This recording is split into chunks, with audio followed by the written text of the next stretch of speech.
Hello US, welcome to mister I channel. So ఈ channel exclusive ఇంటర్వ్యూస్తో పాటు political and celebrity interviews చూడొచ్చు.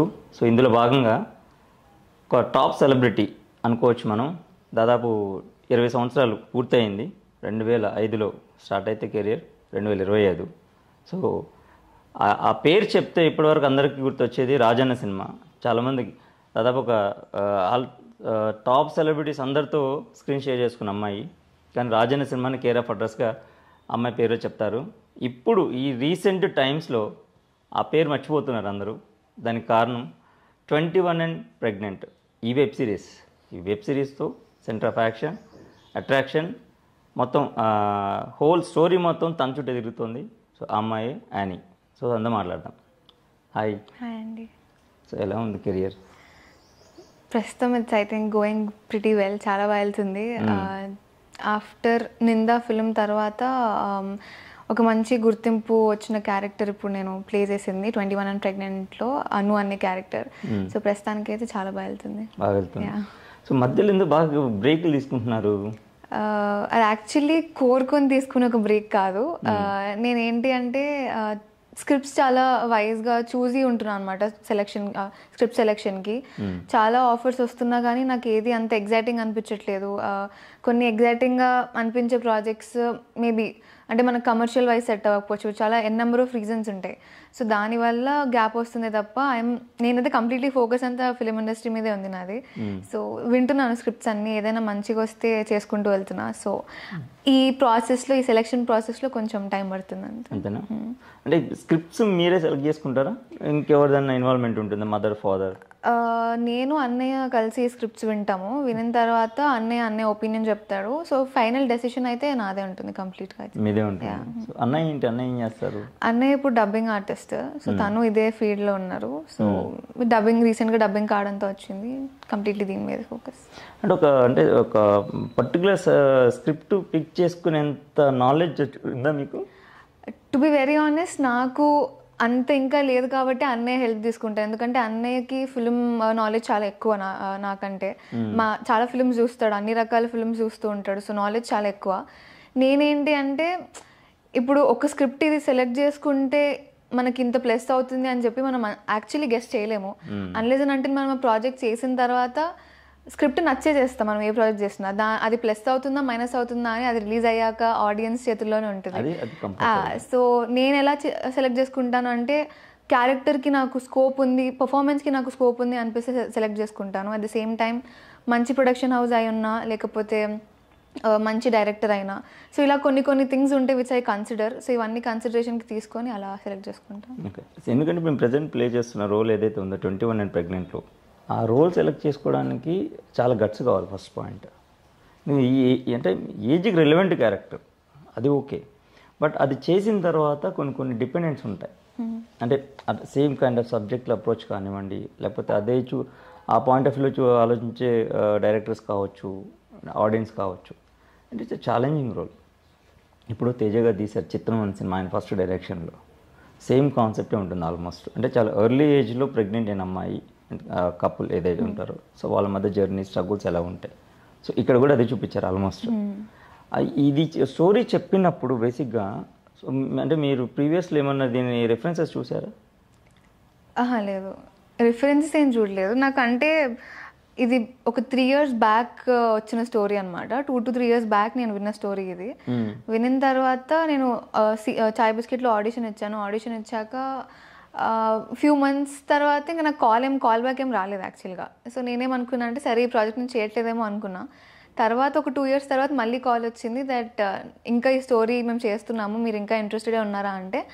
నాకు story చెప్పినప్పుడే నాకు చాలా అంటే నాకు లోని లైన్ చెప్పారు ఆడిషన్ ఇచ్చినప్పుడు. సరే ఇచ్చేద్దాం, తర్వాత స్టోరీ విన్నాక తెలుసుకుందాం అని చెప్పి నేను ఇంకొకసారి స్టోరీ విందాం అనుకుంటున్నా అని చెప్పాక ఫుల్ నరేషన్ ఇచ్చారు మా డైరెక్టర్ అభిరామ్. సో నరేషన్ విన్నప్పుడు అంటే ఇది కాంప్లికేటెడ్ సబ్జెక్టా లేకపోతే ఆడియన్స్ ఎలా రిసీవ్ చేసుకుంటారు అనేది ఆ మూమెంట్లో నేను అంత ఆలోచించలేదు. నేను ఓన్లీ క్యారెక్టర్ పరంగానే ఆలోచించాను. దట్ నాకు స్కోప్ ఉన్న క్యారెక్టర్, నేను చాలా మంత్స్ తర్వాత ఒక మంచి క్యారెక్టర్తో వస్తున్నా అనేది ఆలోచించాను. సో నరేషన్ అయిపోయిన తర్వాత మేము మెల్లగా నాకు ఎప్పుడైతే బాండెడ్ స్క్రిప్ట్ వచ్చిందో అప్పుడు కొంచెం అనిపించింది. అంటే ఇప్పుడు ఆడియన్స్ దీన్ని ఎలా యాక్సెప్ట్ చేస్తారు, అంటే ఈ ఏజ్లో నేను ఈ క్యారెక్టర్ చేస్తే దాని టైప్ క్యాస్ట్ ఏమైనా చేసేస్తారా, ఇలాంటి రోల్సే మళ్ళీ ఇస్తారా అనే థాట్ అయితే ఉండింది. కానీ అగైన్ ఇప్పుడు మనం ఏంటి అంటే పర్ఫార్మెన్స్ ఉన్న క్యారెక్టర్ వచ్చినప్పుడు వదులుకోవడం వుడ్ బీ అ ఫూలిష్నెస్. నాకు ఆ తప్పు చేయాలని అయితే అనిపించలేదు. టైప్ క్యాస్ట్ అయినా ఇప్పుడు అది నా చేతుల్లోనే ఉంటుంది దట్ నేను ఏ స్క్రిప్ట్ సెలెక్ట్ చేస్తున్నాను అనేది. సో ఫ్యూచర్లో ఇలాంటిది వచ్చినా స్టోరీ వైజ్ కొంచెం డిఫరెన్స్ ఉన్నా ఏదున్నా కానీ I think I would be ready to do it. Story narrate చేసిన టైంలో ఇలా ఒక ప్రెగ్నెంట్ వచ్చిన అమ్మాయి ప్లే చేసే రోల్ ఇలా టెస్ట్ చేసుకుంటుంది, సో ప్రెగ్నెన్సీ కన్ఫర్మ్ అవుతుంది, సో ఇలాంటి ఎమోషన్స్ ఉంటాయి అని చెప్పారు క్లియర్గా? మొత్తం అంతా క్లియర్గా చెప్పారు. ఏంటి ఎలా చేయబోతున్నాము, ఎలాంటి సీన్స్ ఉండబోతున్నాయి అంటే ఏమి అంటే ఆడియన్స్కి అంటే ఇప్పుడు ఫ్యామిలీ ఆడియన్స్ కూడా చూసేటట్టే ఉంటుంది. ఎటువంటి టూ మచ్ ఆఫ్ రొమాన్స్ కానీ లేకపోతే ఏది కూడా అంతేం చూపించము. చాలా ఇలా ఒక సిచ్యువేషన్ని ఇలా ఒక 21 years ఓల్డ్ వాళ్ళు ఫేస్ చేస్తే 21 years అమ్మాయి ఫేస్ చేస్తే ఎలా ఉంటుంది అనేది ఉంటుంది స్క్రిప్ట్ మొత్తం అని చెప్పి ఇన్ డీటెయిల్ ఇన్ఫర్మేషన్ అయితే నాకు ముందే ఇచ్చారు. అందులో ఒక చిన్న కన్ఫ్యూజన్ కూడా ఉంది టైటిల్లోనే, 21 and pregnant అనేసి పెట్టారు. ఈ 21 and pregnant ఏంటి అనేది ఫస్ట్ స్టార్టింగ్లో ఎవరికి తెలియదు. వన్స్ స్టోరీ రన్ అవుతున్న కొద్దీ క్యారెక్టర్ వెళ్తున్న కొద్దీ సీన్స్ వస్తున్న కొద్దీ అర్థమవుతుంది అనమాట. సో మీకు ఇప్పుడు ఫస్ట్ తీసిన సీన్ వెబ్ సిరీస్ కాబట్టి సో సిరీస్ వైజ్గానే చేస్తారు వీళ్ళు జనరల్గా అయితే. సో మూవీ అనేసరికి ఒక కైండ్ ఆఫ్ సీన్స్ అన్నీ ఉంటాయి. సో సిరీస్ అనేసరికి దానికి రన్ ఆర్డర్ ఉంటుంది, ఆ సీక్వెన్స్ ప్రకారం తీస్తారు. సో ఫస్ట్ తీసిన ఎపిసోడ్ ఏది? మేము యాక్చువల్లీ ఫస్ట్ నాకు అంటే సరిగ్గా గుర్తులేదు, ఆగస్ట్లోనే ఎప్పుడో తీసాం మేము first. Second or third episode అని అనుకుంటున్నా. అంటే అది కూడా ఇట్లా మేము ఎపిసోడ్ వైజ్లా కాకుండా ఫస్ట్ ఒక 20 days ఒకటే ఇంట్లో షూట్ చేసాము. సో ఆ ఇంట్లో ఉన్న పార్ట్ అంతా కూడా ఫినిష్ చేసేసుకున్నాం అనమాట. అంటే ఫస్ట్ ఎపిసోడ్ సెకండ్ ఎపిసోడ్ అని కాకుండా సో ఫస్ట్ ఎపిసోడ్ అంతా నాకు హైదరాబాద్లో ఉన్న ఇల్లులో ఏదైతే షూట్ చేసామో అదంతా తీయలేదు. మహబూబ్ నగర్ నా కో యాక్టర్ నందు వాళ్ళ ఇంట్లోనే మొత్తం షూట్ అయిందనమాట సెటప్ అంతా. So I think second episode నుంచి మేము ఇంకా ఆ 20 days ఆఫ్ స్కెడ్యూల్ ఏదైతే ఉండిందో అదంతా అక్కడ షూట్ చేసుకుని తర్వాత ఇంకా ఫస్ట్ ఎపిసోడ్ షూట్ చేసాం. సో సెకండ్, థర్డ్, ఫోర్త్ ఈ ఆర్డర్లో వెళ్ళాం అనుకో. టోటల్ ఎన్ని ఎపిసోడ్స్? ఎపిసోడ్ 6 episodes ఉన్నాయి. 5 రిలీజ్ అయ్యాయి, ఇంకొక ఎపిసోడ్. సో ఏం చెప్తున్నారు క్లైమాక్స్లో? అది ఇప్పుడు చెప్పేస్తే అది ఆడియన్స్ లేదు. అంటే మరి బీవచ్చంగా ఇలా ఉండబోతుంది అనేమి ఉండదు, చాలా సింపుల్, చాలా క్యాజువల్గా ఎండ్ అవుతుంది. సో ఈ 21 and pregnant first episode release అయిన తర్వాత కానివ్వండి, second, third, fourth, fifth episodes compliments ఏమొచ్చాయి మీకు?